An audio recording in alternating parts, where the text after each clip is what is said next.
آیا تاسو پوهیږئ لالچ څنګه یو عام انسان په غل بدلوي؟ هغه فکر کوه چې د یوې شپې غلا به یې مالدار کړي، خو سهار چې رسید نه مال ورسره پاتې و او نه عزت. السلام علیکم ګرانو دوستانو. نن زه تاسو ته یو داسې عبرتناکه کیسه کوم چې لالچ څنګه د انسان عقل، عزت او ژوند برباد او تباه کړي او په معاشره کې یې ذلیل او رسوا کړي. دا د یو داسې سړی کیسه ده چې د لالچ او د نورو د مال د حرص له وجې یې خپل ټول ژوند تباه کړ. نو راځئ چې کیسه واورو او عبرت ترې حاصل کړو. او که زموږ چینل مو نه سبسکرایب کړي، نو مهرباني وکړئ چینل سبسکرایب کړئ. په یو لري او ښکلي کلي کې چې شنې کروندې، رواني اوبه او مهربانه خلک یې لرل، یو سړی اوسېده چې نوم یې اسلم و. اسلم په ظاهره یو عام انسان ښکارېده، خو د هغه په زور کې یو خطرناک عیب پټ و. هغه ډیر لالچي و. هر وخت په یې د نورو خلکو کورونو، شتمنیونو، زمکو او پیسو ته کتل. کله چې به یې د کلي د شتمنو خلکو لوی کورونه لیدل، نو زړه به یې له حسد څخه ډک شو. هغه به له ځان سره ویلي، ولې د دوی دومره مال دی او زه دومره غریب یم؟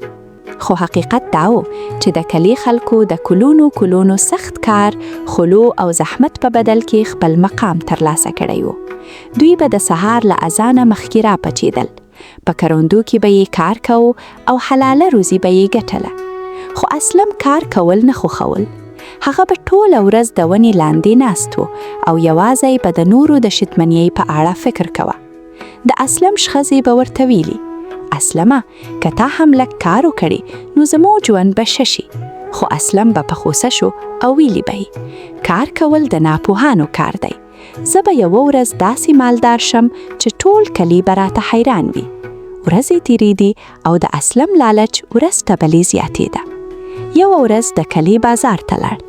هلته یې ولیدل چې یو مالدار بزرګ چې نوم یې رحمان و، د خپل ځمکې دانې خرڅه کړي او ډېرې پیسې یې ترلاسه کړي. رحمان یو نیک او صادق انسان و.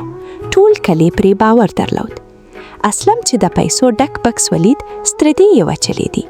هغه له لرې نه رحمان دونکل شروع کړ. رحمان خپل کور ته ولاړ او پیسې یې په یوه صندوق کې کیسوي. اسلم له لرې هر څه ولید. هماغه شپه اسلم بستر ته لاړ، خو خوب ورته نه راتلو.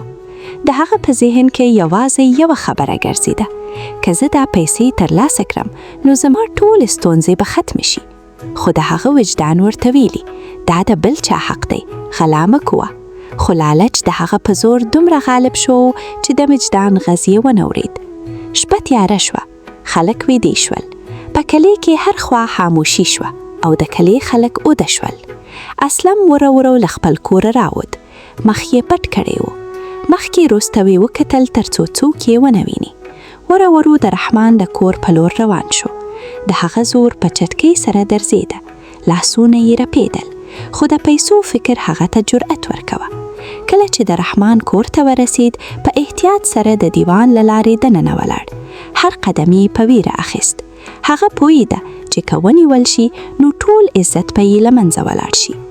اسلم د کور هغه صندوق پیدا کړ چې پیسې پکې پراتې وي. هغه ورو دروازه خلاصه کړ. سترګې یې روښانه شول. د پیسو بکس هماغلته پروت و. اسلم په خوشحالۍ سره ویلي، نن زما قسمت بدل شو. هغه بکس پورته کړ او د وتلو هڅه یې وکړ، خو ناچاپه د کور سپی په لور غاښاپل شروع کړ. اسلم ورخطا شو. بکس یې ټینګ ونیو او د تېښتې هڅه یې وکړه. سپی لا پسې غاپېدل. د سپیو غاب د کور خاوند او ګاونډیان راویښ کړ. رحمان له کور راووت او چیغه یې وکړه، غل څوک دی؟ په څو منټو کې ټول کلی راویښ شو. خلک د څراغونو او لړګیو سره راوتل. اسلم په تیارې کې منډې وهلې، خو ویره دومره پرې غالبه شوه چې پښه یې په یوه لویه کنډه کې ولګېده. هغه سخت ولوېده. بکس ترې وغورځېد. پیسې ټولې اورځېدې او په هوا کې زنګي ته راپرېواتې. خلک ورسېدل. کله چې یې د غل مخ خلاص کړه نو ټول حیران شول. هغه بل څوک نه و، بلکې اسلم و. کلیوال ډیر خواشیني شول. هغوی باور نشو کولای چې اسلم به تر دې حده ورسیږي. رحمان د اسلم خواته وکتل او ویل، اسلمه، ما کله هم تا ته بد نه دی ویلي. که تا مرسته غوستي وای ما به د سره کړې وه، خو تا ولې د غلا لاره غوره کړه؟ اسلم سر ټیټ کړه. هغه هیڅ ځواب نه درلود. بله ورځ د کلي ټول خلک راټول شول. د کلي مشر اسلم ته وویل: لالچ د انسان سترګې رندوي. تا د نورو د مال په لیدلو خپل عقل له لاسه ورکړه. تا فکر کوه چې د یوه شپې بغلا به مالدار شم، خو اوس دې خپل عزت هم له لاسه ورکړه. دا خبرې د اسلم په زور د تبر ګزارونو په څیر ولګېدې. هغه پوه شو چې اصلي شتمني پیسې نه، بلکې عزت او صداقت دی. اسلم په ژړا شو. هغه د ټول خلکو څخه بخښنه وغوښته. رحمان ته یې ویل: زه خپله تېروتنه منم. لالچ زه دې حالت ته ورسولم. ما فکر کوه پیسې به ما خوشحاله کړي، خو اوس پوه شم چې غلا یوازې شرم او بدنامي راوړي. رحمان د مهرباني له مخې هغه وبخښه، خو د اسلم په زور کې هغه شرم تر اوږدې مودې پاتې شو. له هغې ورځې وروسته اسلم خپل ژوند بدل کړه. هغه هر سحر وختي راپاڅېده.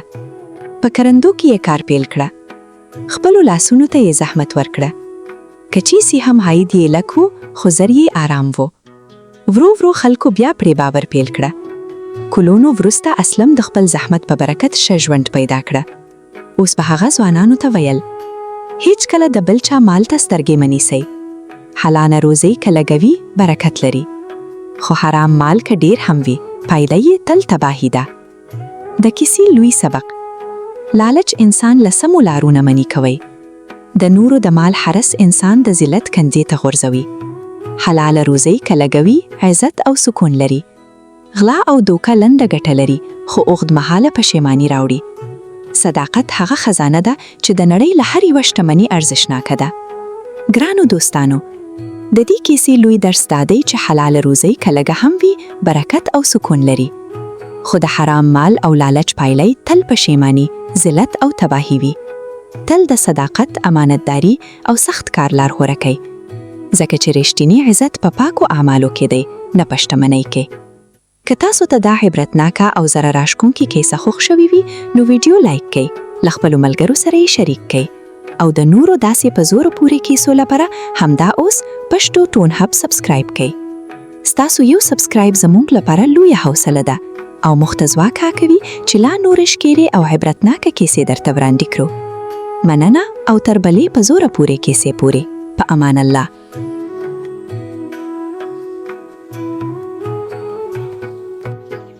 Subscribe to Pashto Toon Hub. Tap the button for fun videos. Thank you.